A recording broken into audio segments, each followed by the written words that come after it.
This week in 1958, Jet magazine featured a story about this couple in its Mr. and Mrs. section. They truly stand as a testament to the fact that our parents' and grandparents' times were not as sane as they told us they were. The people involved in this story are not celebrities or politicians or anyone of significant historical importance.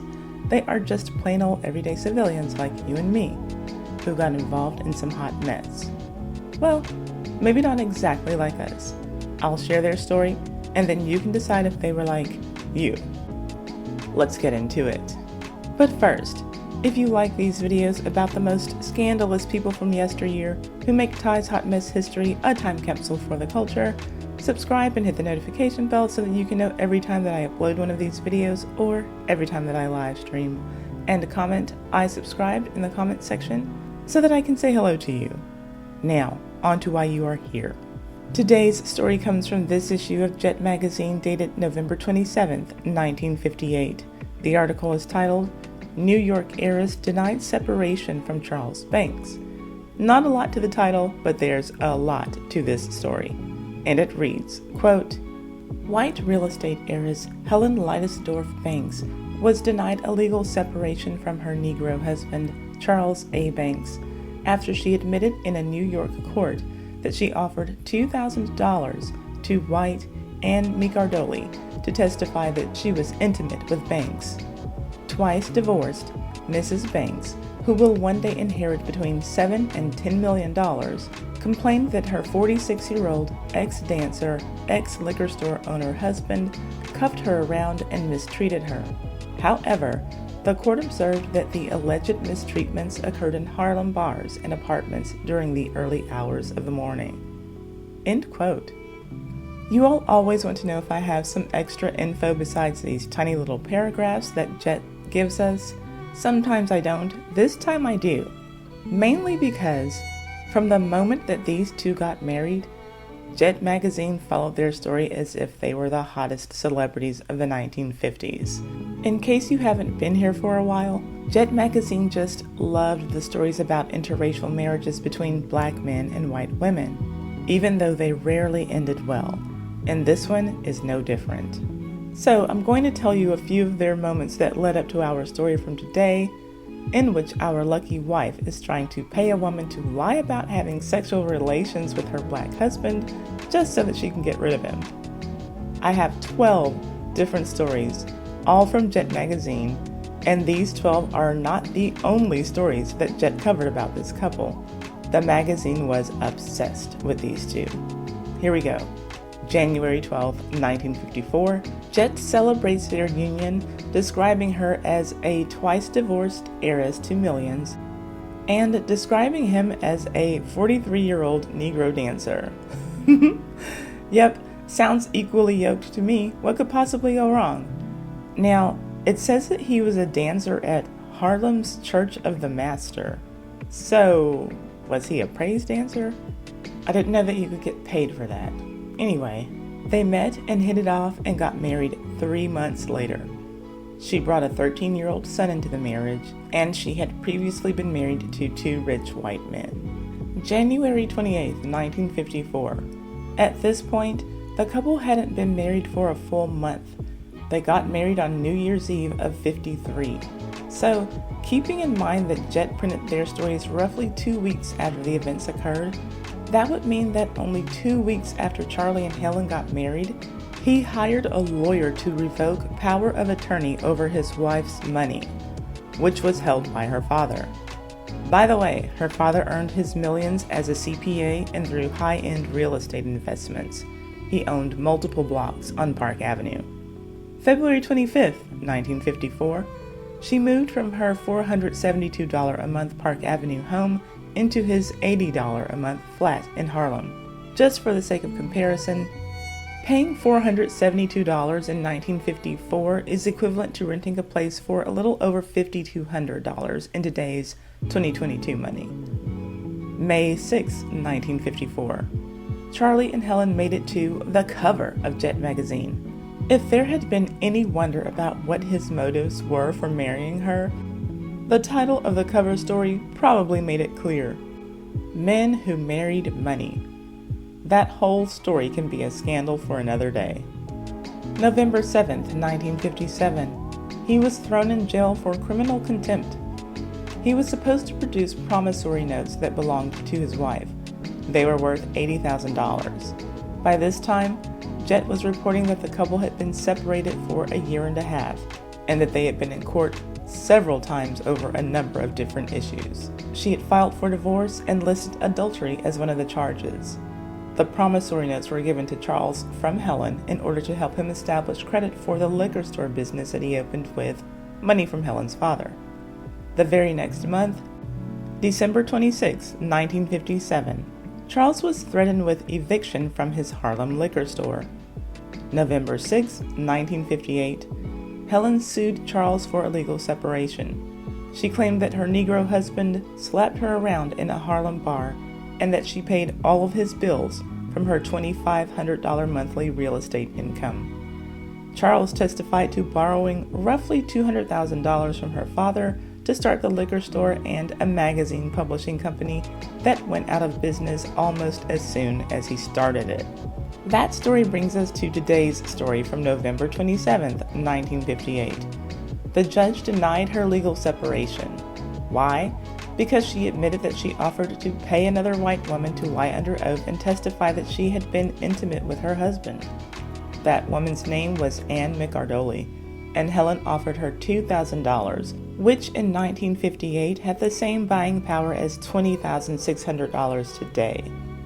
I'm surprised that Ann didn't take her up on the offer, but that was chump change to Helen, who was going to inherit no less than $7 million of her father's fortune. By this time, Charles is not only reported as being an ex-dancer, but an ex-liquor store owner. This article didn't even mention the fact that his magazine publishing company had gone up in smoke.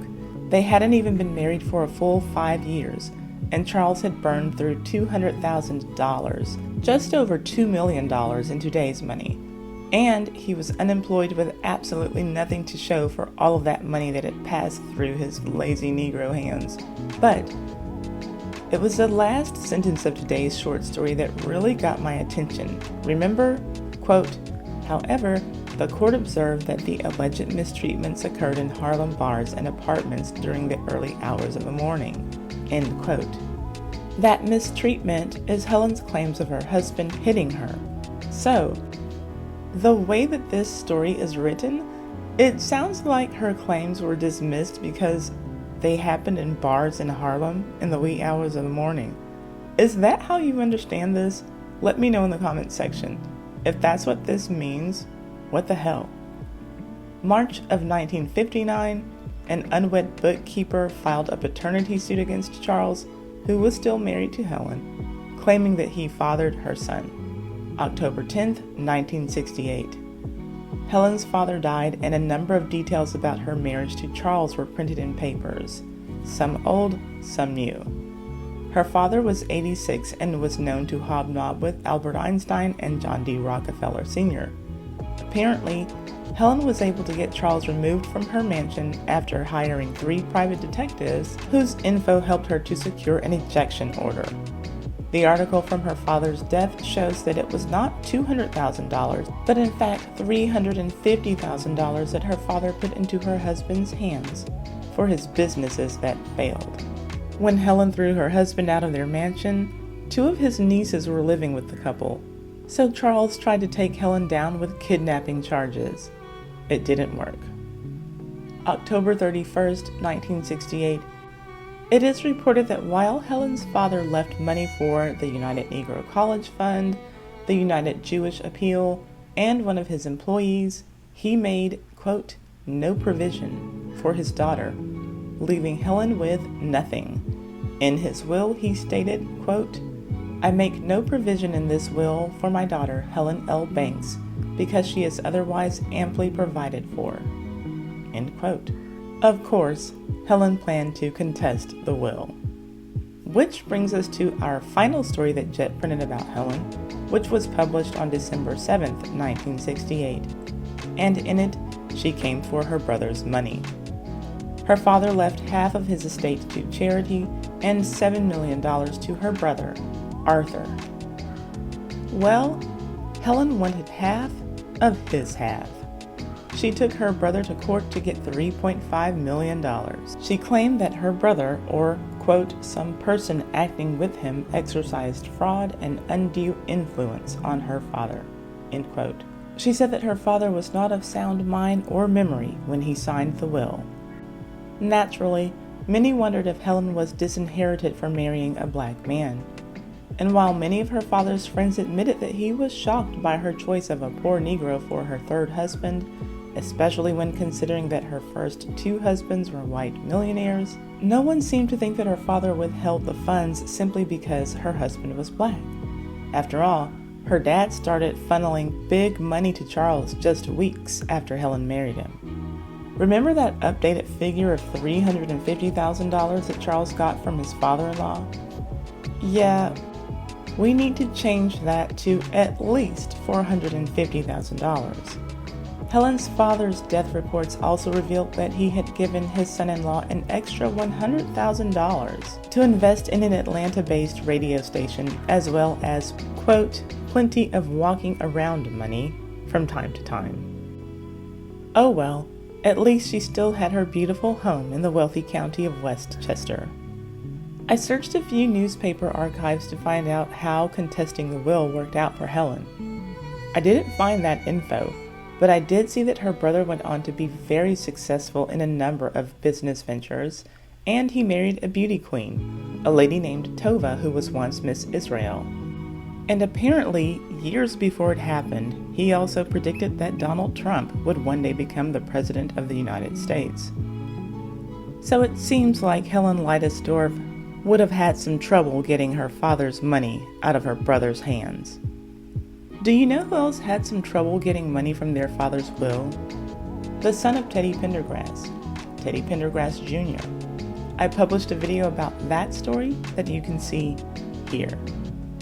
Are you a content creator, influencer, or blogger who feels like your platform could use an extra boost? Are you thinking about becoming a content creator but you don't know where to start and you want to be sure that you dot all of your I's and cross all of your T's? If so, Lailah Lynn can likely show you exactly what you need to get on your way. Her fun new class is called The Business of Blogging with Lailah Lynn, and in it, she is sharing the fundamental principles of blogging in 2022. Because let's face it, social media is a moving target, and what worked well 5 years ago is likely not what works well today. And with Lailah Lynn, you're getting the information from someone who is successful at putting the principles to practice on her own social media platforms, and she literally has the credentials to back it all up, as she holds degrees in social media marketing. Lailah Lynn is a multiple six-figure earner whose first social media marketing course helped this channel go from earning $30 a month to earning 5 figures a month. I'm ready to dig in my heels and learn even more so that I can earn even more. Are you with me? If so, hit my link at the top of the description box and join her class to access this amazing, affordable advice from a woman who knows her business, the business of blogging.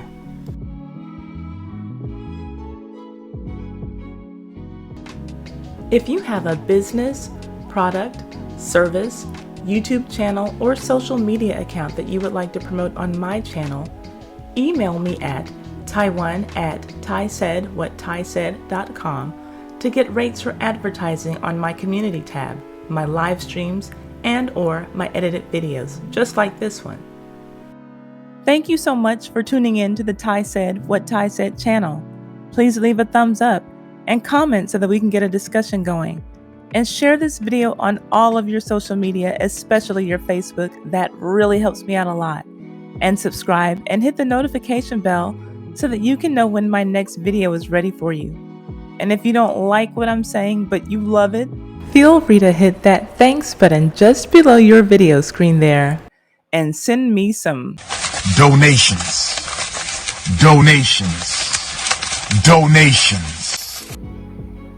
Yeah, baby. See you on the next video.